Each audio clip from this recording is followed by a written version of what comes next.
Hello, hello. Thank you for tuning in to the Energy Healing Network. I am privileged to have Mr. Mik Raibon joining me today. How you doing today, Mick? I'm doing great. First off, Yeah, thank you so much, Tim, for having me.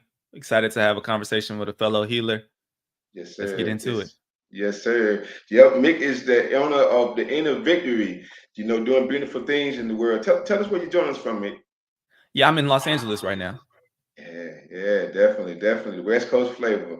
We kind of let it, give our audience, introduce yourself and, kind of let them know, your journey of healing and healing yourself. Absolutely. So, again, my name is Mick. I am currently living in Los Angeles, but I'm originally from Houston, Texas. So, from the South, raised in a very kind of Christian conservative home. Kind of was living the quote unquote American dream. I was shown a path of going through and getting the best education possible. So I was, a straight A student. My parents were always on me about having good grades. Went off to some great schools, what some would consider to be very prestigious schools, and was on the path of being a marketing professional for several Fortune 500 companies is where I spent a lot of my time. And really during the pandemic, I kind of hit this point where I was no longer satisfied with kind of the status quo of working. I had the New Year's Eve kind of prior to the pandemic, so 2019 going into 2020. I went on a trip with my wife and a bunch of friends to Ghana in Africa, and on that trip, just had like a really profound experience when I kind of observed how basically there were these castles on the coast where the enslaved Africans were kept, and the conditions that they were in were so terrible that they were just crammed into this dungeon. And right on top of that dungeon was this church.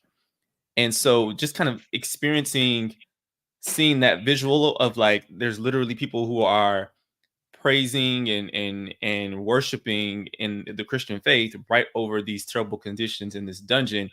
It had like a almost like shaking the table experience for me. I was like, wait, I got to kind of re-examine some of these beliefs that I've held for so long, but I didn't really know where to go and what that looked like. And so that kind of led down a path of a bunch of reading. I got into some books really about spirituality, and I read some books about meditation.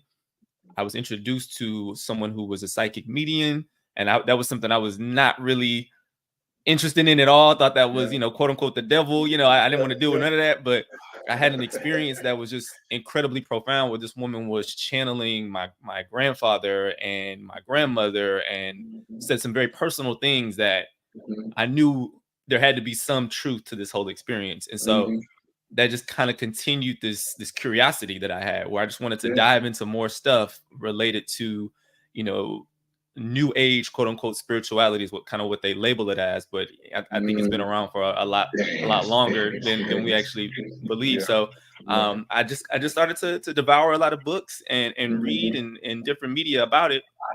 And then fast forward, my second daughter, I have two daughters. My second daughter was born in January of 2021. So we're talking pandemic. There's no, vaccine or anything. We're still kind of in that scary time frame where everybody thinks they could get it and die. And, there was all this kind of hysteria about it. And so we decided that we were going to do a at-home water birth. And so we had a postpartum doula come and provide care for my wife. Had a few conversations with this lady, wonderful woman. Her name's Cookie, and she apparently was a Reiki master, and I had never heard of Reiki before.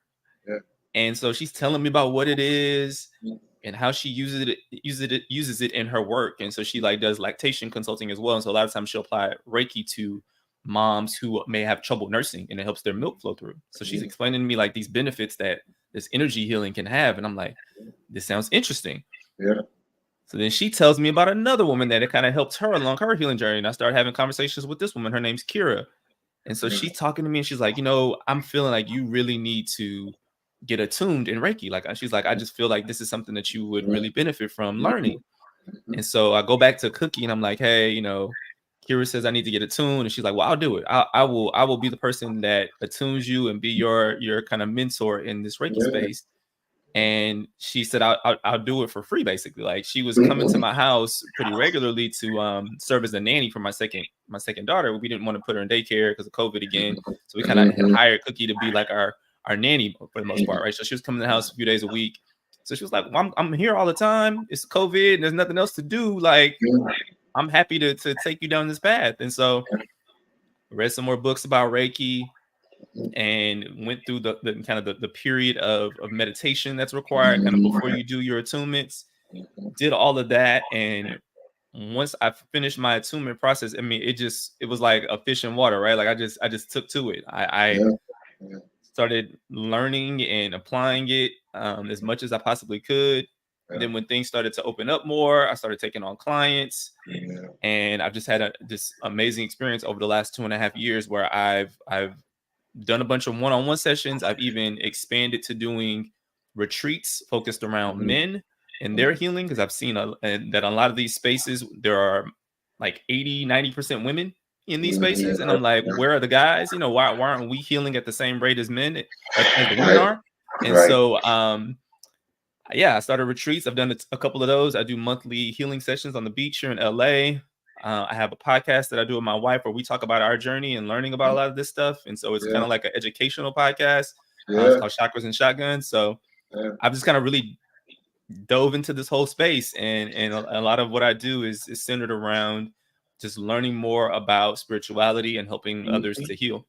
Well, that's definitely beautiful. And, we clearly as, Black men in this country, we definitely share similar experiences, because just like you, I come from the Christian stuff, and the stuff that we're doing now will be things that we were taught to be afraid of.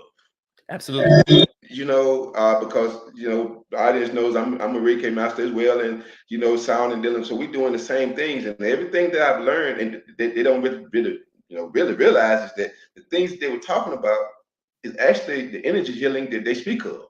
Absolutely. So in the Bible, when they're talking about laying hands on people, that's basically channeling the Holy Spirit essentially into your hands, and that's literally what Reiki is, right? We're channeling a universal life force energy. That's just a different label for the Holy Spirit, right? It's all the same thing. In other cultures they call it chi or prana, right? Prana is what they call it in India. Chi is what they call it in Asia and China. So we're working with that same energy force and delivering healing experiences in the same way they talk about in biblical terms. So exactly. Well, the thing is I'm gonna hit the bear in the room, the church. How much do you feel that that's in hindering people to realize that what's within them? Absolutely. So the church, I think it has allowed us to be dependent on others for our spirituality. And so people might be wondering, like, why do you call your podcast Chakras and Shotguns? Those kind of things don't really seem to fit on the surface. And part of it is like it's a branding thing. It's meant to grab your attention, right? But the real crux of it is, if you think about the two biggest institutions in America, the church and the state. So government and church. And we are essentially reliant on these two bodies for our basic needs and survival and our spirituality. And so our podcast is really talking about how we can be more self-reliant and going within for our own spirituality and having the resources and the skills that we need for our own survival physically. And so to your question about what the church does, just what we end up seeing is that most people don't spend a lot of time reading the Bible and really understanding the messages that are in there. And they rely on leaders in the church to provide their own interpretation of scripture and then give it to us. And so you're getting a lot of third-hand, second-hand information. And I understand we're busy. We got work to do. We're trying to raise our families. And so it can be a big, daunting task to try to like find your own spirituality. But it's probably the most important thing you can do. And so we have to find ways to kind of get through the noise and the conditioning that we've been given from the church and get to the actual source material and make our own decisions and see what really resonates with us. Yeah. But the problem with that is, I find, is that the church keeps you centered on the external situations that are going on, and they program you to never go inside. Absolutely.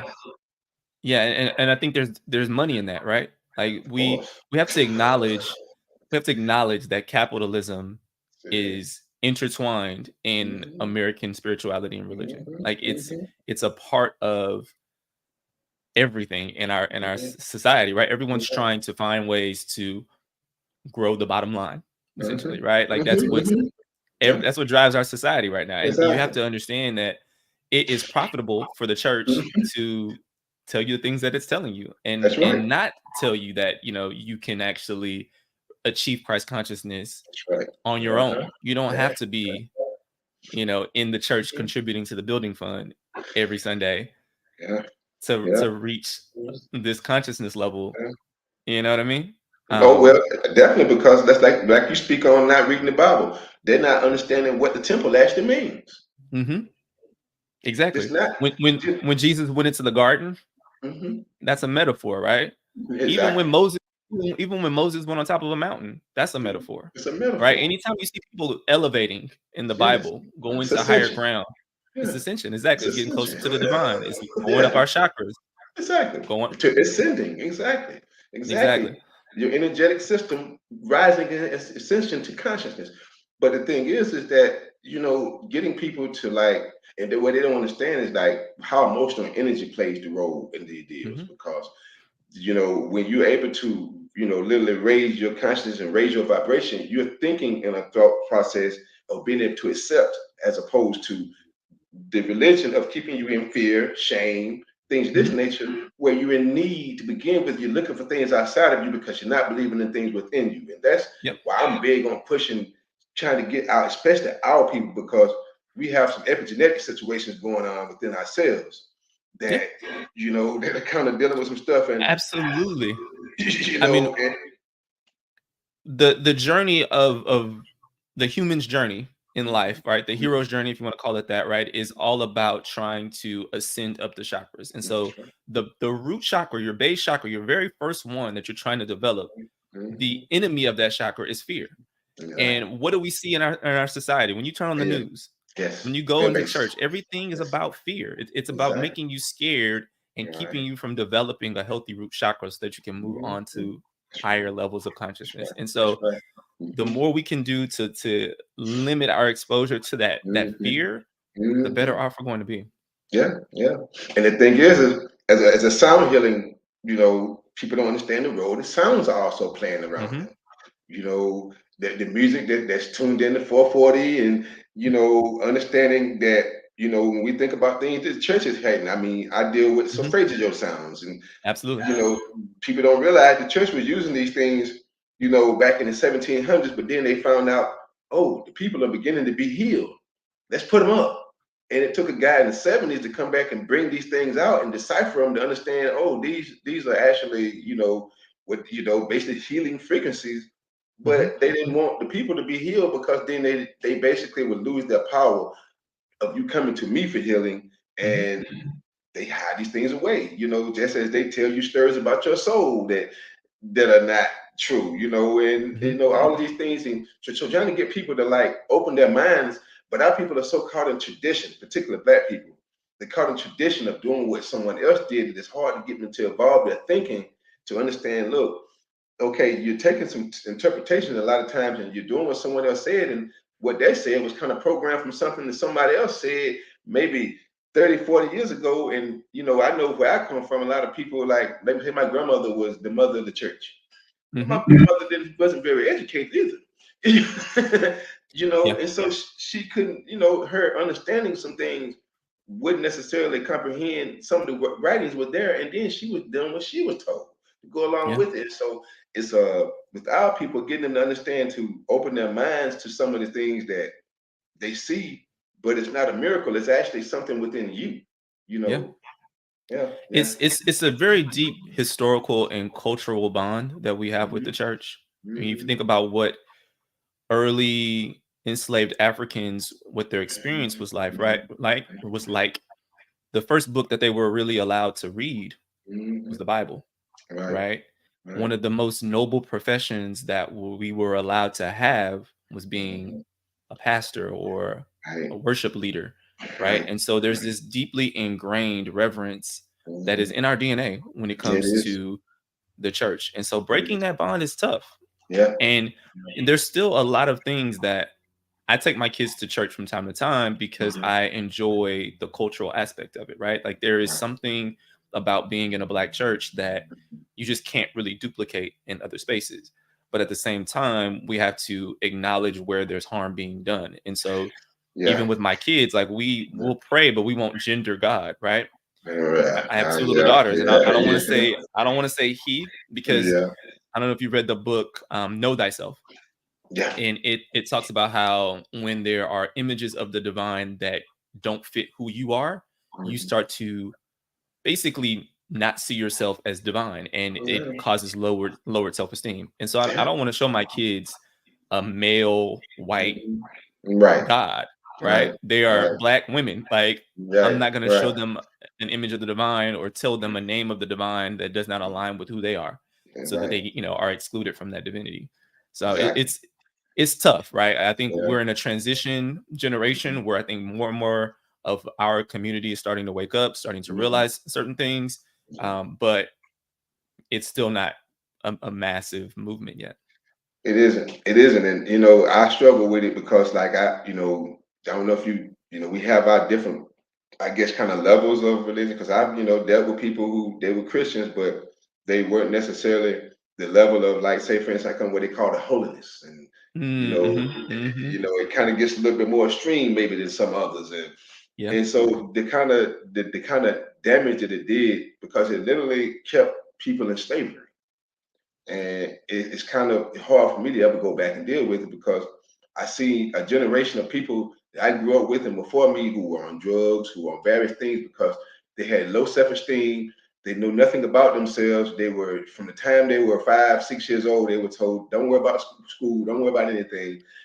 Just wait on God." I mean, literally to the point where you have the people telling everything that happens. Well, that's the end of days. The world is about to come to an end. So now you're putting anxiety in people and you're living them in fear. You don't think about them planning, manifesting their future because they're sitting around waiting to die. And yeah, so with all that, it's just like it basically like in the book itself actually has slavery instructions within that concept of, it was a God given right within that text to actually own slaves. And so when you speak of say that the particular place you visited, which is moving, where they having church above the slaves, where they were able to read this book and give themselves the permission to actually do these things. exactly. And so it's I think hard. what was particularly disturbing about that experience in Ghana is that we as African Americans, I think we idealize the homeland, right? We think, oh, we're going back to our roots. Right. This is where our people are still Yeah. practicing things that Mhm. we've lost track with. Right. But when I got there, I saw so many billboards that showed this blonde-haired, blue-eyed Jesus Mm. and these various churches who have outposts Mhm. there. Right. And you see just how much Christianity has warped the spirituality of the people there. Now, don't get me wrong, there were definitely still folks who were in tune with the land, who were still very much practicing a lot Mhm. of our older sacred practices. And I got to experience some of that, which was amazing. But Right. I think it really just it disheartened me to see so many Christian organizations there who were Mhm. working to apply the same brainwashing, I would call it, Mhm. to our people and our brothers and sisters over there, that we're experiencing over here as well. And so, I think where I stand on it is I believe that Jesus existed. I believe in his teachings. I believe that I've actually sat in meditation and spoken to Jesus and seen Jesus. And so I disassociate Jesus from the church. I Right. see them as two different entities. And so I can still practice pieces of Christianity without saying I'm a member of a specific church. Right. So like I can Right. almost see the differences in the institution and in the Yeah, religion, if you will. yeah, I yeah, recognize your experience. Like, there's a lot of trauma yeah, that's happened, and I yeah. understand when people say, "I can't go back to church." I get it. I Yeah, understand. yeah, So, yeah, yeah, yeah. And but the thing is that most people don't realize is that I call him people call him Jesus. I call him Yeshua.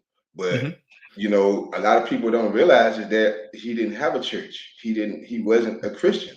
And so when yeah, people a lot of things I've kind of researched or whatever, like I find that it's more or less that he was worshipped by the Christians, but he himself was not a Christian. He himself exactly. was a spiritual man who was trying to lead you to your spirit within you. And Mhm, so a lot of times, people like to say, well, it's kind of a thing where I can be spiritual and I can be religious, and I've tried to look at that and see, but they diametrically oppose each other because one is trying to join you with yourself, and the other one is trying to separate you from yourself. that's fair.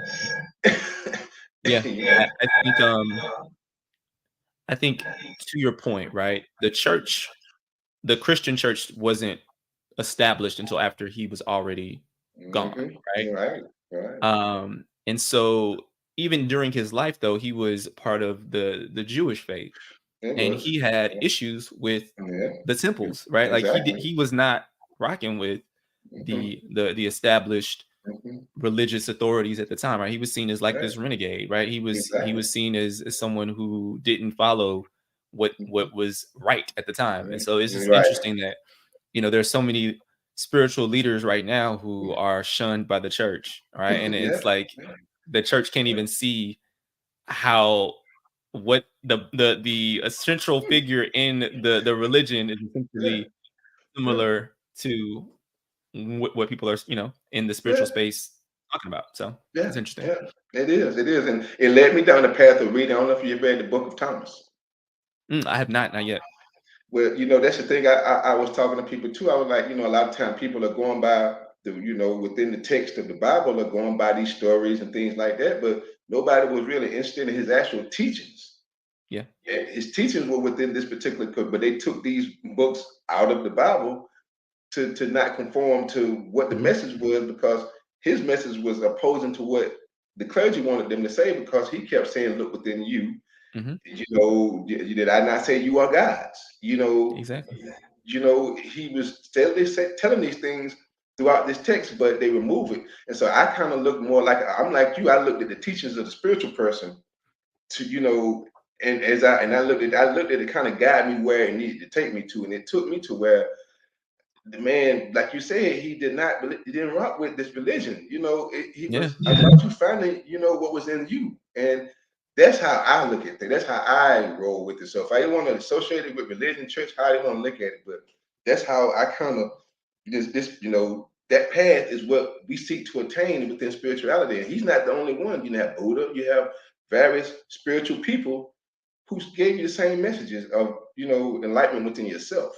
And Yeah. so that's the thing, is like people, they can believe, and if you don't have to walk away from the church, I don't think, to do this, but I think that you have to kind of get you have to kind of get out of this fear. You got to get out of fear to see things rationally. Yeah. And whenever things are telling you that you're going to hell and you're going this, that, and the third, and they're putting you in guilt if you don't come pay your tithes, and and these things like that, these are things, within the things we're doing now, we're trying to get people energy together and trying to get them to be in the moment and get them to be present. And so when you have these anxieties of what is going to happen next, if I don't do this, so and so is going to talk, because they have all these things going on Hmm. because of the programming, then it leads you away from actually finding what's within. So, it gets uncomfortable because a lot of times you're talking about things, especially myself, because things I talk about, it flies in the face of my family. They can't talk about it because I talk truth, but it makes Yeah. them uncomfortable because it's, first off, it's not something they're used to. They're not used to being challenged on these things, and so, but it has to, because like I tell them, within our people, we have to look at things and look at us as a people and look at where we're at and how much we are progressing. And there's things that are keeping us still and in bondage to ourselves. And instead of looking at things and judging it, we need to look at things, heal, basically give ourselves, forgiveness, because we've dealt with a lot of things, and then start looking to heal ourselves, is more or less, how I've been kind of approaching things, but you can't do that without being honest about the things that are not working for That's so true. We've been going down this path for a while. you. We know kind of where it's leading us. Hmm. I think that again, it's really about self-reliance. I think we have to be willing to want to put the work in to read certain things and Hmm. not just be spoon-fed our Exactly. religion and our spirituality. It's again one of the most important things that we have kind of in this incarnation of life is our spiritual evolution.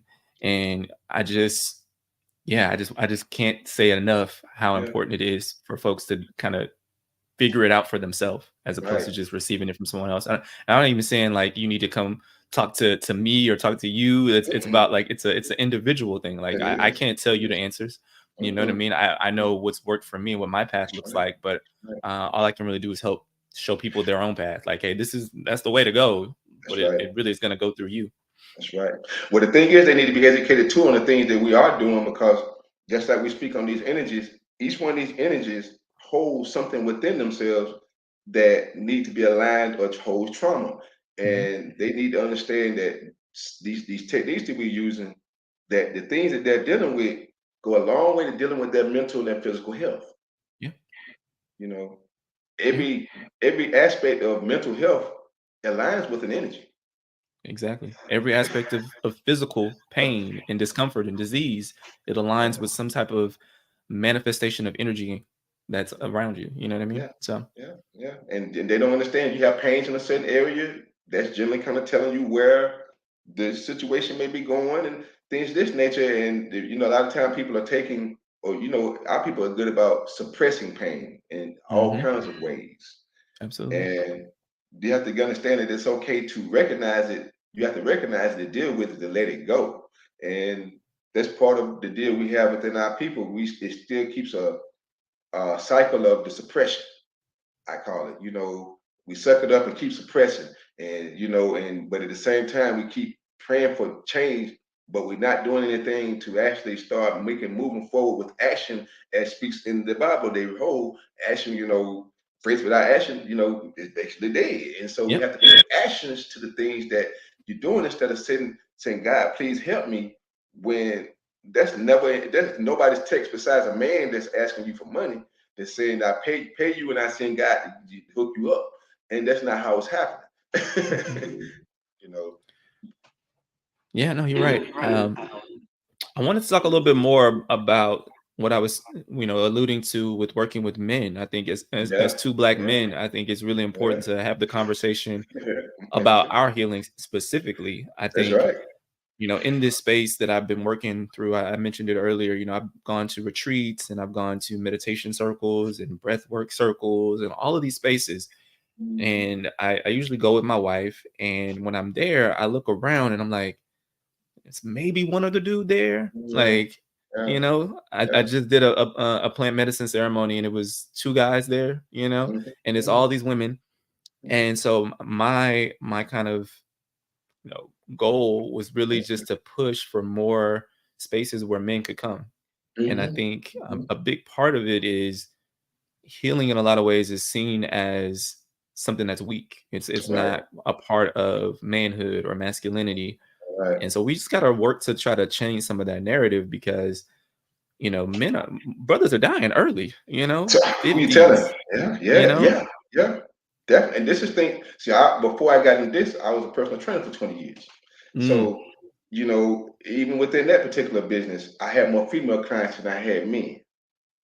And the man is over here. He comes in with this idea of he want to compete with me or something, where he's coming and he's going to work me or something. Like, I'm here to help you, but somehow or another they have these things in their mind about people helping them. They want to know it all, or they got a girlfriend who, I've had a guy show up at a class one time that basically he was talking to his girlfriend, and I could just go there, take that class, and it be nothing, and he shows up and is about to pass out. But the point of the message is you should have just showed up trying to get in better shape and not actually showing up to try to outdo the class, because you're not showing up for the right reasons, you yeah. know. But especially people that look like us, again, unless I'm training them for athletics or something, they don't they don't take care of themselves in this particular area like they should either. And then, I'm having these conversations with the guys because, they get to 40 and all of a sudden start having these things. Well, I got these pains going on. I should be. I'm like, well, no, you actually shouldn't. I still feel like I'm 25. I take their kids out, not run them all day. I'm like, because you've been taking care of yourself. But this, I find now that I'm understanding energies, that it's a deeper deal than that. Because if we're looking at that solar plex and we're looking at some things that dealing with the will and some of that, it also comes into that. And then the pride gets in the way if they don't necessarily stick up to what it is they're trying to speak. And so now all of a sudden you're stuck with not doing anything at all. Mm. Because I've had to kind of look at it from aspect of the physical part of it. So I'm not really surprised when I'm talking about the energy part of it, because it's still about self-care. And it all kind of, I've got to God know that, I was talking to him a month ago, but now he's on life support and he's 51 years old. He had 2 massive strokes. Yeah. I mean, we've seen big name celebrities. Fife Dog was one that recently passed in his 50s. Yeah. There was a couple other ones I feel like recently who are all like way too young. Passing Way too like young. as a 50-year-old, you should still be in the prime of your life, Yes. Really. and Really. to be dying that young, we really need to be ringing the alarm bells. And so, I've been, like I said before, I did a couple of retreats.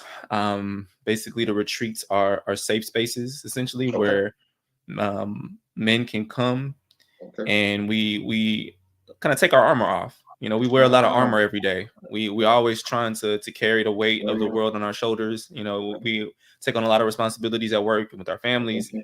And so it's really just a place where I provide a space where we can take that armor off. We go through different ceremonies. There's a fire ceremony where we'll kind of burn little pieces of paper that have things that we want to release and let go of written onto them.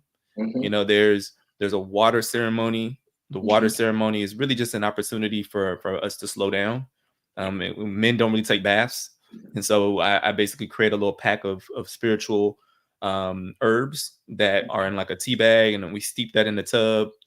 Everybody takes a bath at different times throughout the weekend, and they have a playlist they listen to as their water ceremony, essentially, to really just slow down and allow that water to support us and kind of renew our emotions.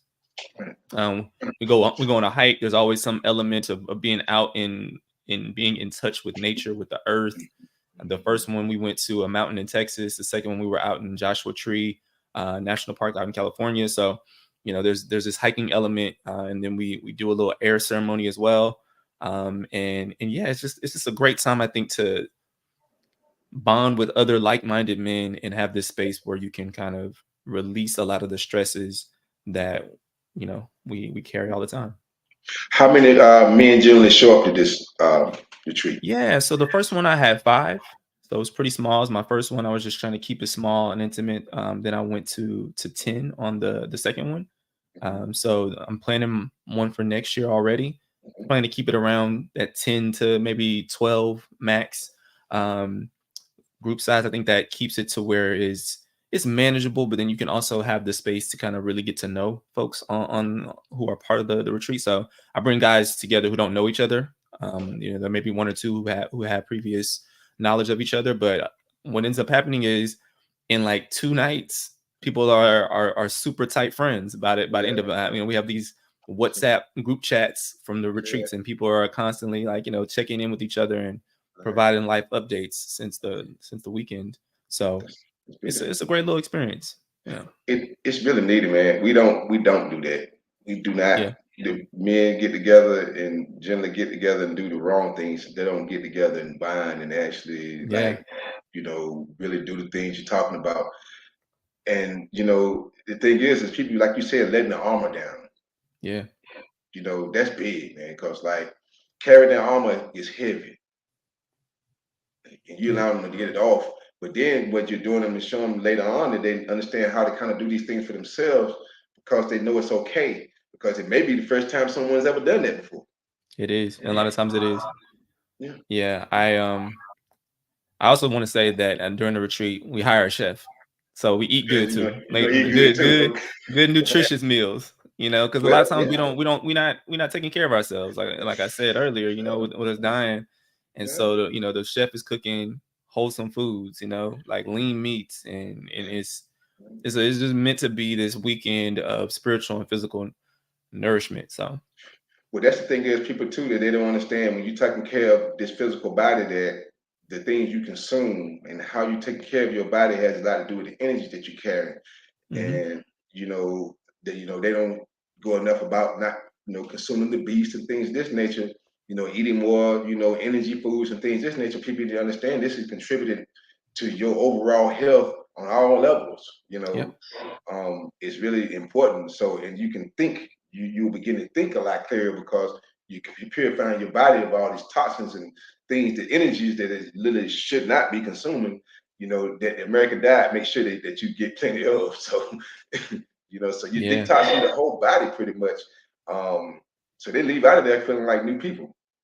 Yeah, man. Yeah, man. And speaking of what you just said about food, I'm from Texas, right? Yeah, We eat a lot of beef. I'm yeah, used to barbecue. I'm used to mhm, burgers. yeah, And what's interesting on this journey, man, I had to give up beef. Beef is hmm something that it started with a dream. So I had this extremely extremely vivid dream. It was like I was playing a video game almost. It was like I was how when you play like a first person shooter game, like a Call of Duty or something, like it's like yeah, you're looking at the first hand view of whoever you're playing, right. and instead of a soldier, I was a cow, and I was like, if I turned Oh, my head, I could like see oh, the side of my body, and I was like oh, seeing other wow. cows, and so I'm Wow. eating grass, and I'm like I was a whole cow, man, and they the farmers or the ranchers or whatever, they came and they took my calf in this dream, and they took my calf to slaughter it for Yeah, veal, yeah. and I woke up in a sweat in the middle Mm, of the night, and I was like mm, looking for my daughter, because if it the feelings that I had, yeah, it made it seem like my child was actually being yeah, harmed. And so I woke up, and right. like I haven't had, that was like 2 years, about 2 years Mhm, ago. I yeah. haven't had any beef since that dream. And Wow. what I came to realize later, I was reading this book. It's called Shaman Healer Sage. Mhm, And the author was talking about how specifically for him, when he eats beef, his energy pathways are blocked. And he was saying his mhm, gifts are diminished when he eats beef. And I feel like that dream was a message for me. Like it really yeah. resonated with me, because I feel like it was Mhm, telling me that if I consume beef, it's going to mhm, inhibit my gift. And so yeah. Yeah. it's something that I've taken out of my diet. Yeah, about 20 years ago, I was considering myself the grill master. I was marinating these steaks. I Yeah. was getting them in, grilling it with all that carcinogens in it and all, and Yeah. doing it just like that. And I had to give it up. This is actually before I actually started on my spiritual journey. It was more Mhm. about the physical, about me not consuming and knowing, how it actually contributed to my digestive system, and I felt different when I did it. And then when I did, all of a sudden I couldn't stay in the house. It went from smelling like edible, like you smell a steak, you're like, oh man, that steak smells great. It went from that to smelling like burning plastic. It didn't even Mhm. smell edible anymore. So your body lets you know when you kind of, I guess we all got kind of ways that let us know that that should not be consumed. It's whether you listen to it or not, that it kind of lets you know, because a lot of times people don't understand the damage it's doing to them, but it's the American way. And Yeah. so, but yeah, but so how did you expose any type of sound healing to the group when you had the retreat? Yeah, so I actually met another brother who was in LA. He actually went to college with my sister. I didn't know him very well, but my sister was like, "Hey, you in LA? You doing Reiki? You got to meet this cat." And so he was also pretty deep into sound healing, and he came in and brought his bowls to the retreat and played. But since then, I kind of went down a path of wanting to get trained as well, and so for the last let's call it 8 months or 9 months or so, I've been in the sound healing space pretty heavy as well too. So I do sound baths, and I have bowls. I also have tuning forks. I Mhm, have chimes, all kind of different instruments that play on different energies in the body, and are kind of synced with different elements. I'm mhm, also trained in shamanism, so I have a drum, a mhm, shamanic drum that I play, and so that can really help people to alter their brain waves and get into like kind of that uh, theta wave state where they yeah. can really go into like longer term meditations where they're journeying to different parts of their psyche. So Yeah. Well, and speaking of that, like I don't know if you had a chance to listen to Andre 3000's news release. I've listened to the first three tracks on the way to dropping my kids off this morning, so I'm planning on listening to it when I go pick them up to keep listening to it. So yeah. Well, the thing is people, I had to kind of let people kind of understand it because, without people, see, they were looking for some, some thump thump, Yeah. and what he gave them was some healing, and they don't understand it. Yeah. Yeah. No, it's beautiful. It's beautiful that he did that. I'm glad he did it. Yeah, Of course, I'm a hip hop fan, so yeah, and I, I am I too. I I was looking forward to Yeah, hearing some bars from him because he's one of my favorite rappers. But I'm mhm, glad he kind of decided to do this shift. And apparently he doesn't live very far from me. I live in Venice, the Venice neighborhood in LA. And so mhm, I've yeah, heard from multiple people that he at certain times is like living in the area. So yeah, they yeah. say he's been out on the beach with his I just haven't seen him yet. So yeah. But the thing is what people kind of not really getting the underlying message is he's healing himself. Hmm.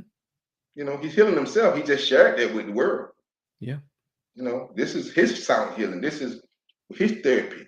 Yeah. And you know, a lot of times, us is, when we want to get some thumping, we got some hip hop. We got to understand that a lot of times that's also we have to come off that energy and we have to understand how to deal with the stuff that we're dealing with. That's why come a lot of time people not comfortable. They're like, what is this? I'm like, something you probably need to expose yourself to because you had too much of this and not enough of this. Hmm. And so and then understanding that people are this path of healing is something that's kind of simple if you just sit back and listen. Um, because he just like I said, he's just kind of sharing his healing with the world. And so, I expected people to kind of have a different response because, especially knowing, like you said, they looking for something latest. It's Yeah. been away for a while, and what kind of bars does he have? But yeah, the thing is like I told people, they need this healing more than they needed that. Yeah.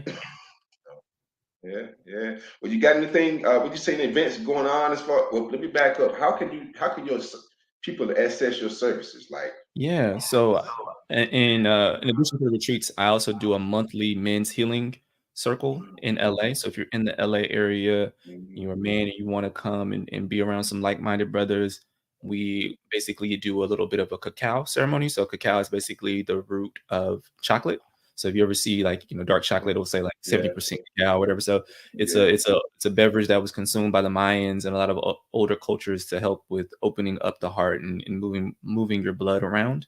So we have a little bit of cacao ceremony. I do some sound healing. We do deep meditation work. We journal, and so that's typically on the beach. We're going to be indoors for the winter, so December, January, and February will be indoors. But you can go to my website, theinnervictory.com, to see more information about that. And then my wife and I, we have our podcast, Chakras and Shotguns. It's kind of like a stuff you should know, or like a topical educational type of platform where we dive into a lot of topics around spirituality. We even throw in some preparedness, which is more about like your physical safety. It's kind of where the shotguns comes into play. So if you want to check that out, you can go to chakrasandshotguns.com. okay, okay. And then But we're also on Instagram at Chakras and Shotguns and at the Inner Victory. So I'll throw that in there as well. okay. So for the audience that's not in the LA area, do you can do you any services? 'Cause I know Oh myself, yeah, I deal with absolutely. the distance stuff, so I kind of drop that on the Absolutely. path. Yeah, sorry about that. Yeah, I should also include that. And I feel like there's so much I could drop. But yes, we Yeah. also I do Reiki in person as well as remote. And so you could see those services as well on theinnervictory.com. Exactly, exactly. Spill them all off. Let everybody know how to get in contact with you, brother. You know what I'm saying? Like, don't leave no avenues and not be able to reach out to you because you're doing Absolutely. some beautiful work. And you really hitting the point there that you're on one coast. I'm in Raleigh, North Carolina, and so Okay. both coasts need healing as far as men are concerned. Hmm. It's something that really is something that's needed. um I need to do because I'm kind of doing everybody, but we kind of putting programs out there that's kind of catering towards the men to be able to get together and Hmm. leave it. I actually need to do lot more of that myself. So you're inspiring me a little bit here. Yeah, yeah. No, I work with men and women as well, to your point. I think I just wanted to have this offering with the healing circle and the retreats that was specifically geared toward men. But I definitely have tons of Reiki clients who are women, which is kind of why I wanted to, focus on men. Because I'm like, oh, the women are Yeah, coming to me. You know what I mean? They yeah, finding me, yeah, but the men, yeah, the yeah. ones who I got to go to them. I got to pull them in. So, Me you know, too. I understand, but that's the thing is we got to kind of let them, know. And the thing is I tell guys because like so, I'm also a boxing coach, so okay. when the guys go into, and I have a sports background, so I talk to people, and a lot of times it's like, well, the manly thing, I'm like, you know, but most mainly men take care of themselves. Let's be understood that right now. So Mhm. that's something that's inside your head. Like people don't allow themselves to walk around damaged. You really caring about yourself is the manly thing to do. But the thing is, if we haven't had very many examples of that, because the manliest man you saw did not take care of himself, because that's what we saw. So in my community, the manliest man probably drank too much alcohol. He may have Mhm. went home and beat on his wife. Who knows? You know what I'm saying? But a lot of times he had some unhealed stuff that he was dealing with, and he was putting on some exterior on the outside while hurting on the inside. Yeah, that alcohol was the healing, right, for him. Exactly. You're right. I'm just gonna Exactly. numb this pain. Yeah. I'm not gonna think about this pain. I'm gonna That's right. just drown it out.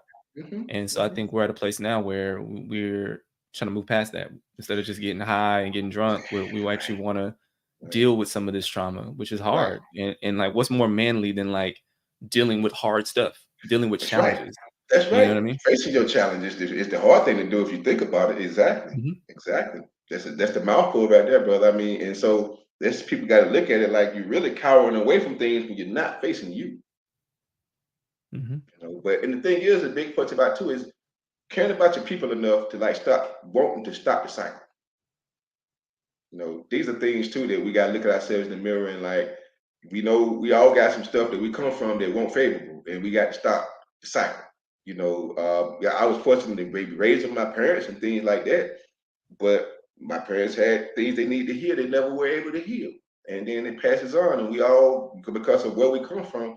But we have to understand that you have to start dealing with you before you can actually stop the same thing being passed on.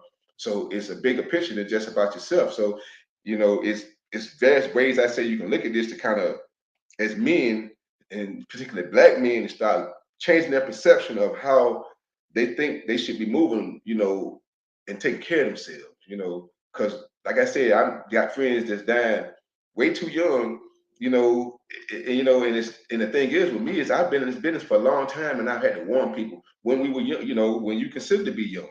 And like, okay, when we get older, this is what's gonna happen. And then we start getting a little bit older, and this is what happens, but we haven't even got old. And that's the thing. And so getting these people to understand, it's everything about taking care of yourself is, basically you're gonna face these things, you're gonna face a lot more things to clean up, not just your life, but start helping someone around you. So we definitely got to. I know I definitely do. You're doing your thing, and I got to probably pick it up a little bit more as far as the men's concerned. But you know, that's what we're here for, to put the message out.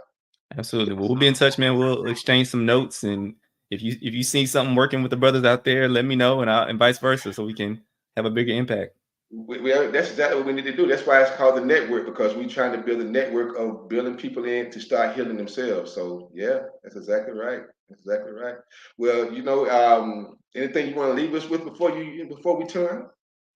I'll just reiterate what we said earlier. It's really all about figuring out what resonates with you, right? There's a lot of suggestions we can give you. There's a lot of things we can point you towards in terms of resources, but really the answers are within you. And that's really why my company is called The Inner Victory. It's about Yeah, going in for yourself and finding that victory. and that's a perfect name too. 'Cause that's exactly where the victory starts. That's where the start line is, and that's where the victory ends too. So, but you got to start the journey. Yeah, Absolutely. yeah, yeah. Well, man, it's been a privilege to have you here today. Really, like, definitely honored. Same, man. Time went by, and we got to get together again, because I think we may need to talk about get a little bit more into the men's thing, and maybe come together and you know, um, kind of come up with some ideas, kind of unite some stuff, because it's definitely a project that needs to be done. Yep, Sounds yes, great, man. yeah, yeah, Thank you and again for having me. oh, a privilege, and a privilege to have you guys too for tuning in. And until next week, when I bring more beautiful people like my man Mick here, you guys make sure that you continue to love yourself and sharing your light into the world. And I will be back next week.